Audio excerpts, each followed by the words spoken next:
नमस्कार साथियों, मेरा नाम है आर.के. सिंह। संस्कृति आईएएस यूट्यूब चैनल के सरकारी योजना एवं कार्यक्रम सीरीज में आप सभी का स्वागत है। आज के एपिसोड में हम बात करने वाले हैं जिस योजना की, वो योजना है संशोधित ब्याज अनुदान योजना, मॉडिफाइड इंटरेस्ट सबवेंशन स्कीम। और इसी के बारे में ये योजना फिर से एक बार चर्चा में है। क्यों चर्चा में है और इस योजना से जुड़ी हुई जो भी महत्वपूर्ण बातें हैं उन पर संक्षिप्त रूप से हम बात करेंगे। चलिए देख लेते हैं कि क्यों चर्चा में है मॉडिफाइड इंटरेस्ट सबवेंशन स्कीम, जिसे हम MISS कहते हैं। तो देखिए, हाल ही में केंद्रीय मंत्रिमंडल ने वित्तीय वर्ष 2025-26 के लिए जो भी संशोधित ब्याज अनुदान योजना है, उसके अंतर्गत जो भी ब्याज अनुदान है, उसके जो भी घटक हैं, कंपोनेंट है, उन्हें जारी रखने का मंजूरी दे दिया है। और इसी कारण से एक बार फिर से ये जो योजना है ये चर्चा में है। और इसके लिए बाकायदा आप देखेंगे तो प्रधानमंत्री नरेंद्र मोदी की अध्यक्षता में केंद्रीय मंत्रिमंडल ने वित्तीय वर्ष 2025-26 के लिए जो भी संशोधित ब्याज अनुदान योजना है, उसके अंतर्गत ब्याज अनुदान के जो घटक हैं उनको जारी रखने के लिए जो भी आवश्यक फंड है, जो निधि है, उसकी मंजूरी प्रदान कर दी है। और अगर इस योजना की बात करें तो ये खास तौर पे ये क्या है कि एक केंद्रीय क्षेत्र की योजना है और इसका उद्देश्य है कि किसान क्रेडिट कार्ड के माध्यम से किसानों को सस्ते ब्याज दर पर अल्पकालिक यानी कि शॉर्ट टर्म के लिए उन्हें क्या किया जाए, ऋण उपलब्ध सुनिश्चित किया जाए।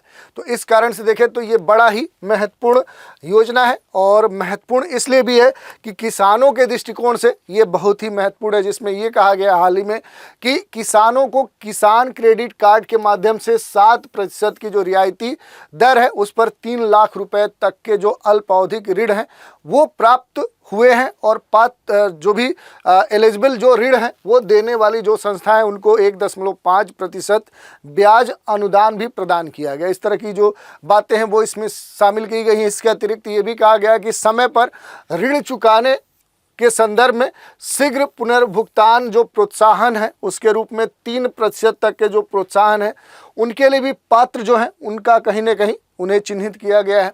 और इसके संदर्भ में जो KCC ऋण है उस पर उनकी ब्याज दर प्रभावी रूप से 4% तक कम हो जाती है। इस तरह की जो बातें हैं वो कही गई हैं। तो इसी के संदर्भ में इससे जुड़ी हुई जो भी महत्वपूर्ण बातें हैं उन पर हम चर्चा करेंगे। जैसे योजना संरचना के संदर्भ में बहुत सारी जो बातें हैं वो जोड़ी गई हैं कि देश में लगभग 7.75 करोड़ से ज़्यादा जो KCC खाते हैं वो इस समय मौजूद हैं।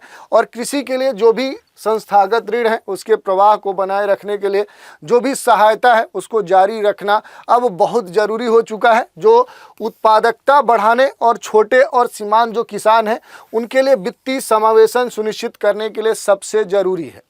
तो ये बातें कही गई हैं। इसके अलावा संशोधित जो ब्याज अनुदान योजना है इसके बारे में थोड़ा सा हम बात करेंगे कि आखिर यहाँ पर जो मॉडिफाइड इंटरेस्ट जो सबवेंशन स्कीम है इसके बारे में जो बात की जा रही है, तो सबसे पहली बात कि ये क्या है, ये केंद्र के द्वारा प्रायोजित होने वाली योजना है, केंद्र सरकार के द्वारा चलाई जाने वाली योजना है।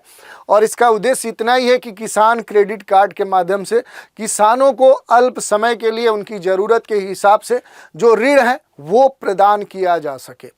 और इसी कारण से देखें तो ये खास तौर पर चर्चा में भी है। और इसी के संदर्भ में कैबिनेट है वो उसने 2025-26 के लिए संशोधित ब्याज जो सहायता योजना है उसको जारी रखने की मंजूरी प्रदान भी कर दी है।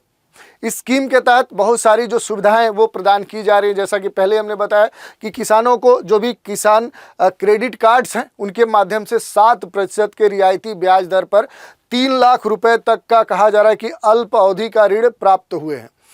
पात्र जो ऋण है वो देने वाली जो भी संस्थाएं उनको संदर्भ में भी 1.5% ब्याज अनुदान प्रदान किए गए हैं। और इसके अतिरिक्त समय पर ऋण चुकाने वाले जो भी किसान हैं उन्हें शीघ्र पुनर्भुगतान प्रोत्साहन जो PRIs है उसके रूप में 3% तक प्रोत्साहन के लिए पात्र माना गया। तो इस तरह की जो बातें हैं वो भी यहाँ पर PRIs के संदर्भ में दी गई है। इसमें योजना की जो संरचना है अन्य घटकों में कोई भी बदलाव अभी प्रस्तावित नहीं है। ये भी यहाँ पर सही तरीके से ये बात रखी गई है। कई सारी और बातें भी इसमें जोड़ी गई हैं।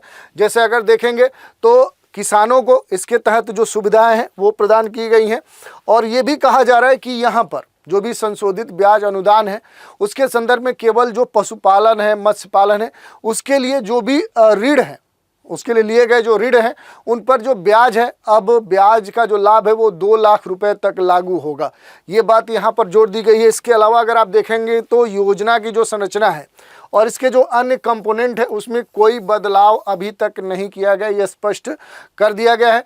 योजना की जो संरचना है, अन्य जो घटक हैं उनमें जो परिवर्तन है वो प्रस्तावित नहीं है और देश में लगभग 7.75 करोड़ से ज़्यादा जो केसीसी खाते हैं, इन खातों के माध्यम से किसानों को जो अल्प अवधि ऋण है वो प्रदान किए जा रहे हैं। और कृषि के लिए संस्थागत जो ऋण है उसके प्रवाह को बनाए रखने के लिए कहीं ना कहीं इस सहायता को जारी रखना जरूरी था, जो उत्पादकता अपने देश में बढ़ाए। छोटे सीमांत जो किसान हैं उनके लिए जो भी वित्तीय समावेशन है वो सुनिश्चित करने के लिए सरकार ने इस प्रयास को और कंटिन्यू किया है।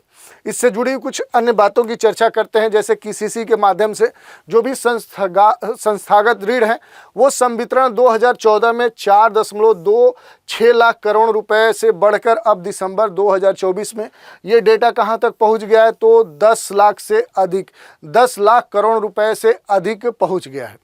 समग्र जो कृषि ऋण प्रवाह है वो भी वित्त वर्ष 2013-14 यानी 7.3 लाख करोड़ रुपए से बढ़कर 2023-24 में ये 25.49 लाख करोड़ रुपए हो गया है। अगस्त 2023 की बात करें तो किसान ऋण जो पोर्टल है KRP है उसके शुभारंभ जैसे जो डिजिटल सुधार हैं उन्होंने दावा प्रसंस्करण में पारदर्शिता और दक्षता पहले से बेहतर की है, ये बात कहा गया है। और वर्तमान जो ऋण लागतें हैं उनकी जो प्रवृत्तियां हैं, उनका जो नेचर है, उनका जो दिशा है, औसत जो इसमें देखा जा रहा है कि जो रेपो दर है उसके उतार चढ़ाव को देखते हुए ग्रामीण सहकारी बैंकों को जो सपोर्ट्स है वो देने और किसानों के लिए कम लागत वाले जो भी ऋण है निरंतर जो पहुंच है वो सुनिश्चित प्रदान करने के लिए जो ब्याज अनुदान दर है उसे 1.5% बनाए रखना आवश्यक है, ऐसी बात यहाँ पर स्वीकार की गई है। जो मंत्रिमंडल है उसका जो निर्णय है वो किसानों की जो आय है उसे दोगुनी करने की है और ग्रामीण ऋण जो भी पूरा इकोसिस्टम है उसको मजबूत करने तथा समय पर उसे किफ़ायती ऋण पहुंचाने के माध्यम से जो कृषि विकास है उसको बढ़ावा देने के लिए सरकार क्या है पूरी तरह से प्रतिबद्ध है, ऐसा केंद्रीय मंत्रिमंडल ने यहाँ पर अपनी बात रखी है। अब इसके अगर रेगुलेशन की बात करें कि ये पूरा जो कह सकते हैं कि योजना है ये जो संचालित हो रही है, रेगुलेशन हो रहा है, ये किसके माध्यम से यहाँ पर हो रहा है तो इस योजना का जो कार्यान्वयन है, जो रेगुलेशन है, जो निगरानी है वो भारतीय रिजर्व बैंक और राष्ट्रीय कृषि और जो ग्रामीण विकास बैंक है जो नाबार्ड है इन दोनों के द्वारा किया जा रहा है। तो ये ध्यान देने वाली बात है, एक तरफ देश का जो केंद्रीय बैंक RBI है और दूसरी तरफ क्या है कि जो नाबार्ड है, इन दोनों के द्वारा क्या किया जा रहा है कि इस योजना का कहीं ना कहीं एक तरह से देखें तो रेगुलेशन किया जा रहा है, इससे सुपरविजन इन्हीं के स्तर पे किया जा रहा है। और ग्रामीण और अर्ध शहरी क्षेत्रों में जो भी कार्यरत सार्वजनिक जो क्षेत्र हैं उन क्षेत्रों के जो बैंक है, क्षेत्रीय ग्रामीण बैंक है, सहकारी बैंक है, निजी क्षेत्र के जो बैंक हैं, उनके माध्यम से वे ये सुनिश्चित करते हैं कि ब्याज जो अनुदान है उस अनुदान का जो लाभ है वो किसानों तक सही तरीके से पहुंच सके। तो इस उद्देश्य के साथ क्या है कि ये पूरी जो योजना है ये क्या कर रही है कि अपने देश के जो किसान हैं उनको लाभान्वित कर रही है, उनके लिए एक सपोर्ट का काम कर रही है। तो आज के एपिसोड में हमने बात की इस योजना से जुड़े हुए जो भी अहम पहलू थे कि आखिर ये योजना क्यों चर्चा में है, इस योजना को किस उद्देश्य से प्रारंभ किया गया है और इसके क्या कह सकते हैं कि ध्येय हैं और इसे किस स्तर पे अब लागू किया जा रहा है, इसके लिए इसमें क्या परिवर्तन किए गए हैं, क्या नहीं किए गए हैं, इन सभी बातों पर आज के एपिसोड में हमने चर्चा की। तो आज के एपिसोड में इतना ही। इस एपिसोड के अगले एपिसोड में एक नए कार्यक्रम के साथ फिर मिलेंगे और उस पर हम बात करेंगे। तो आज इतना ही। आप सभी हमारे साथ बने रहें, इसके लिए धन्यवाद।